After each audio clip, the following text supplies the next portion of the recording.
미국이 4년 만에 기준금리를 한꺼번에 0.5%포인트나 파격 인하하는 빅컷을 단행했습니다. 미국의 기준금리 인하로 돈줄과 주택시장, 자동차 할부, 고용과 경제 전반에 활력을 불어넣을 것으로 기대되고 있습니다. 미 국무부는 시범 실시했던 온라인 여권 갱신 프로그램을 18일부터 전면 실시한다고 발표했습니다. 인스타그램이 18세 미만 청소년 이용자들을 위한 안전사용 강화 방안을 발표했습니다. 청소년들의 70% 이상이 생성형 AI를 사용하고 있는 것으로 나타나 부모들의 우려가 늘어나고 있습니다. 시청자 여러분 안녕하십니까? 워싱턴 뉴스 투데이입니다. 미국이 4년 만에 기준금리를 내리면서 한꺼번에 0.5%포인트나 파격 인하하는 빅컷을 단행했습니다. 더욱이 올 연말까지 두 번의 회의에서도 0.5%포인트를 더 내리고 내년에는 1%포인트, 후년에는 0.5%포인트 연속 내리게 될 것으로 연준이 예고했습니다. 한면택 기자가 보도합니다. 미국이 한꺼번에 기준금리를 0.5포인트 내리는 빅컷으로 공격적인 기준금리 인하에 돌입했습니다. 미국 중앙은행 연방준비제도는 이틀간의 FOMC 공개시장위원회 회의를 마치면서 11대 1이라는 거의 만장일치로 기준금리를 0.5포인트 인하하기로 결정했습니다. Today, the Federal Open Market Committee decided to reduce the degree of policy restraint by lowering our policy interest rate by a half percentage point. Strength in the labor market can be maintained in a context of moderate growth and inflation moving sustainably down to 2%. 미국이 기준금리 인하를 단행한 것은 팬데믹이 시작된 2020년 3월 이래 4년 반 만에 처음입니다. 이로써 미국의 기준금리는 일순간 4.75% 내지 5%로 4%대로 내려갔습니다. 연준은 이와 함께 올 연말까지 기준금리를 0.5포인트 더 내릴 것으로 예고했습니다. 그럴 경우 미국의 기준금리는 올 연말 4.25 내지 4.50%, 평균 4.4%까지 내려갑니다. 연준은 이어 2025년 한 해 동안 1%포인트 이하의 3.4% 수준으로 추가로 낮추고 2026년에는 0.5포인트 더 내려 평균 2.9%로 2%대 기준금리 시대를 열 것으로 미리 예고했습니다. 연준의 이 같은 공격적인 기준금리 인하 돌입은 앞으로도 물가는 계속 진정되는 반면 고용 냉각이 우려보다 악화될 소지가 있어 물가 잡기 대신 고용시장 지탱으로 초점을 180도 바꿨기 때문입니다. 연준은 9월 회의에서 수정한 향후 경기 전망에서 미국의 실업률이 현재 4.2%에서 올 연말에는 4.4%로 더 올라갈 것으로 내다보며 6월 예측 때보다 0.4포인트나 대폭 올려잡았습니다. 대신 PCE 물가는 올 연말 2.3%로 목표치에 근접할 것으로 내다보며 6월 전망 때보다 0.3포인트 낮췄습니다.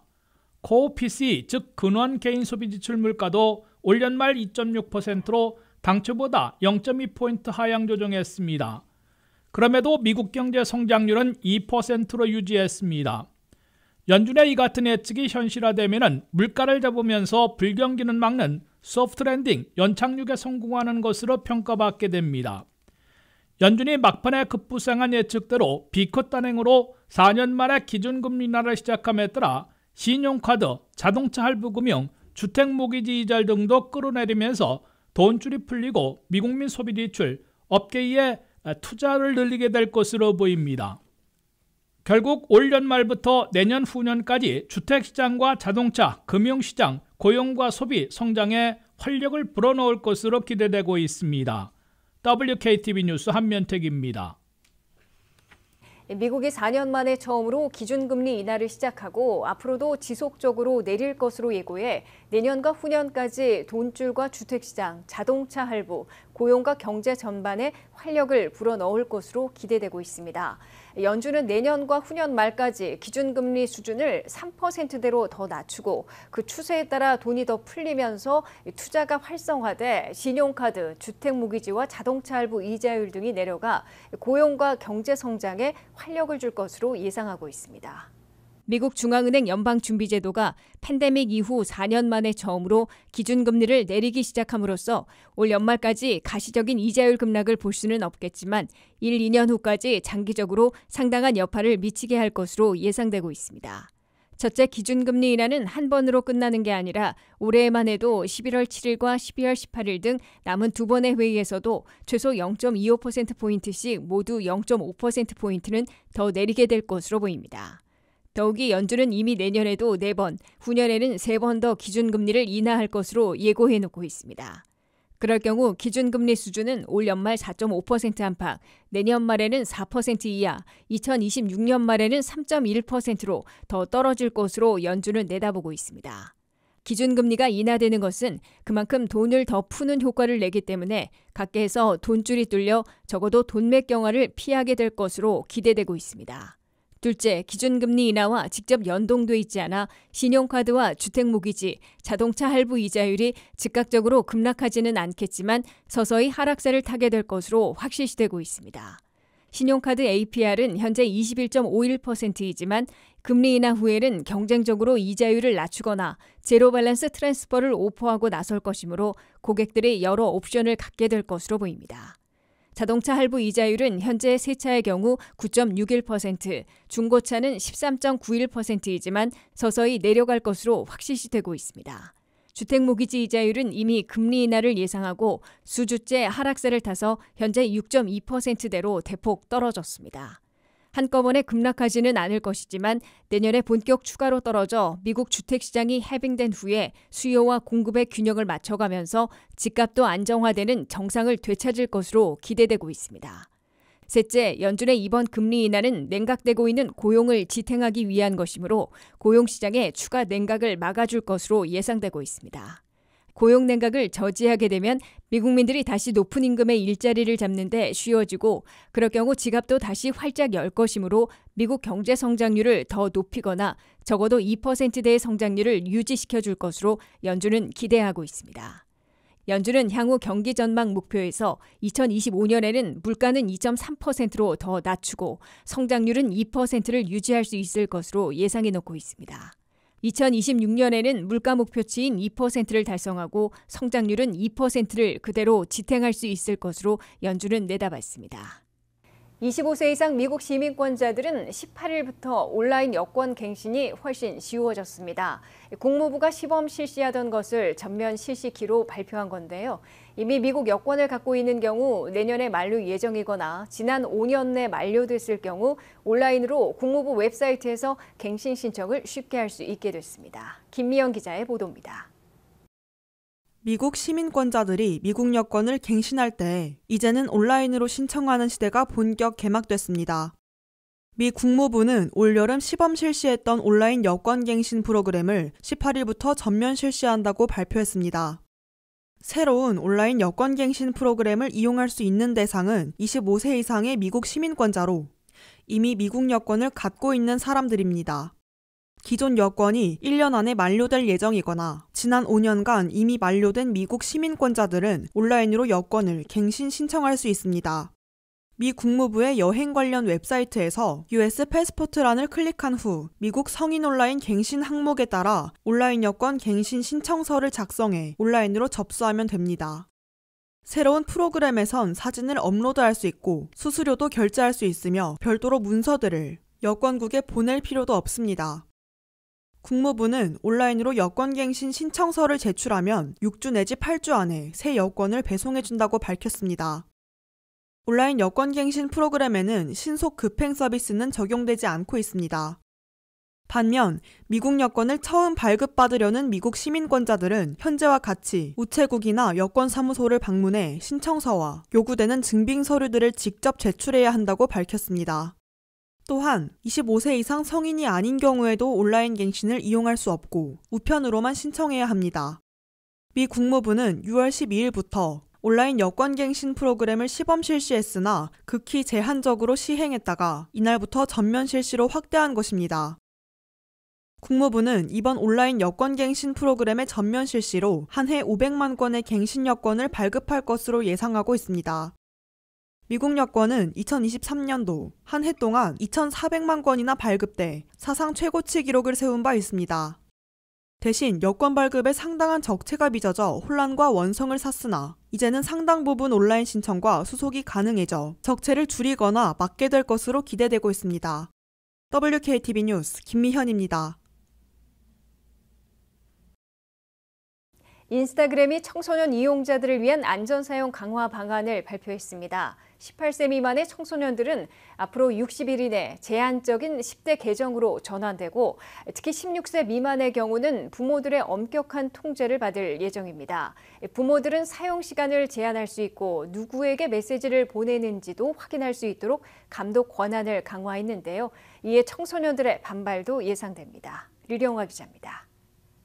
앞으로 10대들이 인스타그램을 사용할 때 부모들의 보이지 않는 통제가 더 엄격해질 예정입니다.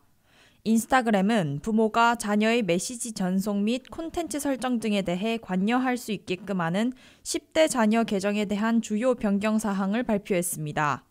이에 전 세계적으로 1억 개가 넘는 10대들의 계정이 영향을 받을 것으로 추산됩니다.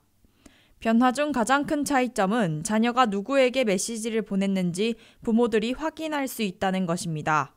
뿐만 아니라 자녀들의 콘텐츠 주제도 확인할 수 있습니다. 물론 부모들이 메시지 내용을 볼 수는 없지만 누구에게 보냈는지 확인하는 것만으로도 10대들의 큰 반발을 불러일으킬 수 있습니다. 이러한 변화가 생긴 이유에 대해 인스타그램의 대표인 아담 모세리는 장기적으로 볼 때 부모로부터 더 많은 신뢰를 얻는 것이 회사에게 이익이 될 것이라 판단했다고 설명했습니다. 또한 인스타그램은 청소년들이 휴대전화로부터의 휴식을 취하도록 장려했으면 좋겠다는 부모들의 피드백을 반영해 사용시간 60분이 지나면 앱을 닫으라는 메시지를 보내는 기능을 만들었습니다. 16세 이상의 청소년은 60분이란 시간을 연장할 수 있는 옵션이 있지만 16세 미만의 청소년은 해당 설정을 변경하려면 허가가 필요합니다. 청소년 계정은 오후 10시부터 오전 7시 사이에 자동으로 절전 모드로 전환돼 밤에 알림을 받지 못하는데 부모는 청소년의 인스타그램 접근을 밤에 완전히 제한하거나 원하는 다른 시간대에 제한할 수 있습니다. 인스타그램은 부모가 자녀의 활동 내역을 확인해 청소년의 온라인 경험을 공유해 친밀감을 형성할 수 있다고 했지만 10대들의 입장에서는 개인정보 침해라는 의견이 나오고 있습니다. 부모들의 통제 이외에도 10대들에게 여러 정책이 적용됩니다. 청소년들이 나이를 속여 가입해온 것에 대해 인스타그램은 앞으로 사용자들에게 정부 발급 신분증이나 얼굴 스캔과 같은 새로운 방식으로 나이를 확인하도록 요구한다고 밝혔습니다. 또한 청소년의 계정은 자동으로 비공개로 전환되어 계정 소유자가 팔로우 요청을 수락하지 않는 한 해당 계정을 볼 수 없으며 그들이 팔로우하거나 이미 연결된 사람에게만 메시지를 보낼 수 있습니다.